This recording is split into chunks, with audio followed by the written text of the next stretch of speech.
Welcome into another edition of Transfer Spotlight Expert Analysis. I'm Tommy Ashley. That's Jason Staples. Today we talk defensive back Armani Chatman. And if the name sounds familiar, it should, as did the thumbnail that led the show. Virginia Tech, 5-year veteran of Virginia Tech. Jason, we've talked about COVID in the past. 2018, played 2 games before he redshirted. 2019, played all 13 games. 2020, 10 games, 2021, 13 games, and 2022 last season for Virginia Tech. Played 10 games, started 10 games at cornerback. What does he bring to North Carolina and Mack Brown and Charlton Warren and everybody on the defensive side? Certainly, he is a very familiar player for this staff, for this fan base, if you follow opponents closely. Yeah, what you're getting is someone like you said, who's very familiar and who has been a good cornerback against you for multiple years.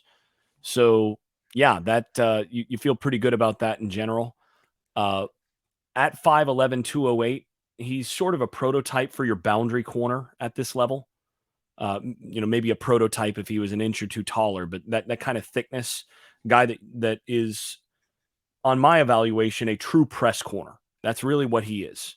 He's a guy that you feel comfortable sticking on an island and saying, look, it's you and him, and one of you's going to hang your head after this play. That's what he does, and that's what he's done well for Virginia Tech. He's gotten beat some, but he's won more than he's lost in that role. And he's physical, and he can handle his business as a run fit out of that boundary corner as well. So you're looking at, I think, an overall good take with a very, very high floor. This is a high floor take that you feel like can be, if not a starter, I think you project him as a starter next year at corner. But if he doesn't win a starting job, then he pushed someone to be better than they were last year. He's raised the floor of the room, and someone that I think you feel good about as a guy who can win some one-on-ones on the edge. Yeah, you mentioned pushing somebody. I remember Mack Brown talked about Willie Lampkin, who we profiled last week. He said he's going to make somebody in that offensive line room work really hard to keep their job. I think Armani Chatman's the same type guy. A lot of people want to bang on Virginia Tech, but they've usually been pretty good on defense over the years. And Chatman comes from that program. Um, we've mentioned PFF grades and high floors and all that. Sort of give folks listening to this a feel for like not a player comp, but like what is North Carolina getting that may be familiar as far as performance from a guy like Chapman? Yeah, interesting you mentioned that because when I was looking through these, one of the things I'm doing is I'm comparing. Okay, well, what grades did this guy get from Pro Football Focus? Which again, you have to take those grades with a little bit of salt. But what grades did this guy get that they're bringing in compared to who was in that role last year that they're replacing? And in a couple cases, you're looking at replacing a guy who's leaving with the new guy, and you go, okay, well, what's the comparison? Well, last year, Chapman's overall Pro Football Focus grade was a 63.1. Tony Grimes, outgoing, was 63.3. So basically a wash. Now, one place where Chapman was way better was in tackling, which should not surprise anybody. And Grimes was overall just a little bit better in coverage. But Chapman was more reliable in run defense and in tackling, and Chapman was a little bit better on the coverage side. Now, in 2021, Chapman put up a better overall Pro Football Focus season than Grimes ever did at North Carolina. There, he was a 68.7 overall, and his coverage grade was a 68.3, which is in line. The coverage grade is in line with Grimes' coverage grade his freshman year at 68.9, which was, in more limited reps there. And Chapman did it over the course of an entire season. So essentially what you feel like you're getting with Chapman is a guy who, in terms of overall level of play, in terms of tier, the floor is basically what you got from Tony Grimes last year.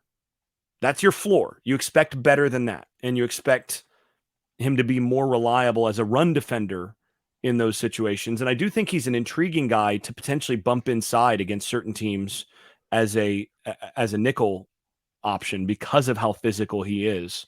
Against some teams, he may actually be somebody that you could do that with.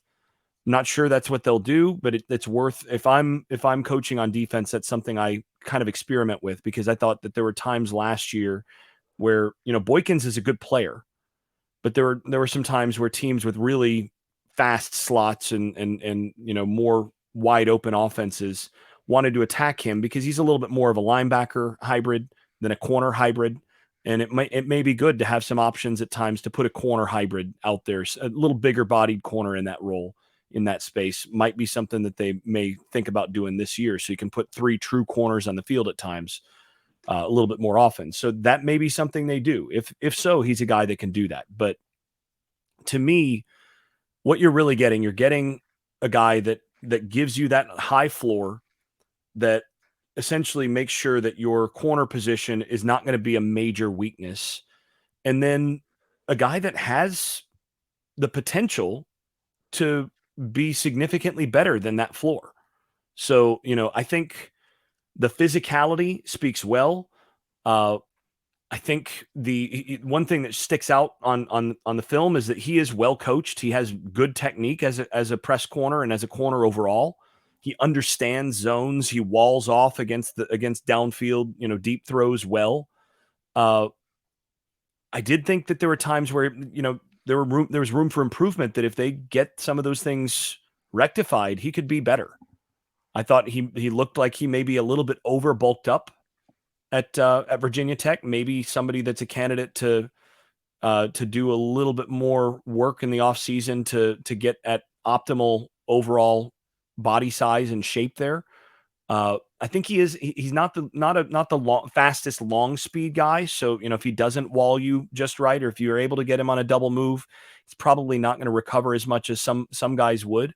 But he's very, very bursty, and anything you want him to do in that short area. Some of the things that stood out, he made some plays on slants and some of those short routes where you have to be really quick to be able to get into some of the passing lanes that he did. And doing that at 200 plus pounds tells me that there's a pretty good overall ceiling there for him to be a good player and to be somebody that upgrades that position overall. Yeah, you mentioned the sort of comparison, or not comparison to Grimes, but the level of play there. And of course, Tony Grimes transferred to Texas A&M. Storm Duck transferred out. A couple other guys transferred out. Carolina defensive back room thin. So Chapman adds it in there. Of course, Eliza Huzzy, who we'll talk about tomorrow, and Tavis Lane to go along with Derek Allen. They've sort of replenished there. Jason, same question I asked you. Um, well, with a slight difference. You talked about in the Tez Walker thing analysis specifically about coaching and well schooled and well coached. When we talk about the P5 level and the P5 to P5, are we seeing those same type characteristics with a guy like Chapman coming to North Carolina that maybe you saw with Walker coming from Kent State as far as the coaching they've received? Obviously, coaching staffs have their issues, but here in these cases, is North Carolina getting what they need as far as a player that's been coached up, coached properly, proper technique, and all that good stuff? I think so, and I think part of this, you mentioned it early on. Virginia Tech has had a long tradition of being a good, not only putting out good defenses, but being a very well coached and very physical secondary. And he's this guy's played a lot of football. I mean, he got to Virginia Tech in 2018, so he's been through more than one staff there, right? What's that? That's 3 staffs that he's been under at Virginia Tech, and at least 2 of them, you feel really good about the overall defensive back coaching that he got. I mean, early on, you feel good about he's had some quality defensive back coaches working with him there, and you can see it on the tape. I mean, the overall technique, especially in press, where the hand placement, the ability to mirror with the feet, just the way he does that and how he walls off some of those things. He does a lot of those things well. There are times where he gets caught chasing at times. Actually, Carolina this last year took advantage of some over aggressiveness on him. So they ran a mesh concept where they're running his man opposite the to the opposite side on a shallow cross and bringing a shallow cross underneath, and he's got to come off his man to take over the shallow that's coming to where he's at in sort of a matchup man.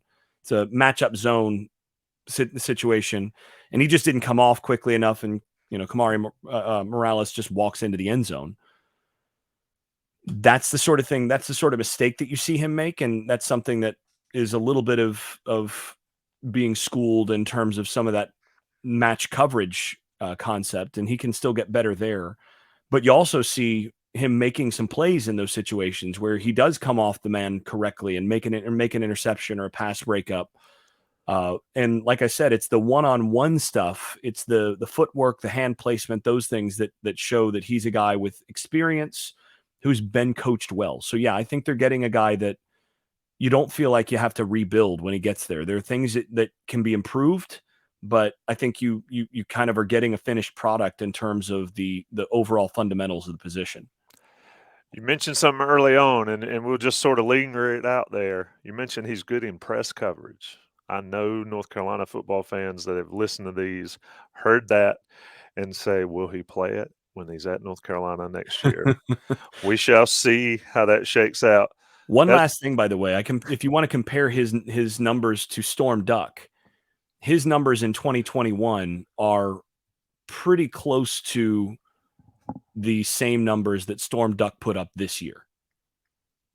So in terms of Pro Football Focus grades and where he was strong and where he had some weaknesses and so on, last year his numbers for Virginia Tech last year on 525 snaps was those numbers were basically the same across the board of what you got from Storm Duck this year. So that again tells you kind of where you're at. A little better grades than Tony Grimes, similar to Storm Duck. North Carolina replacing some starting defensive backs with some starters. Armani Chatman, Virginia Tech, will have one season left, his sixth of college football. COVID. Wow. Jason, appreciate it, my friend.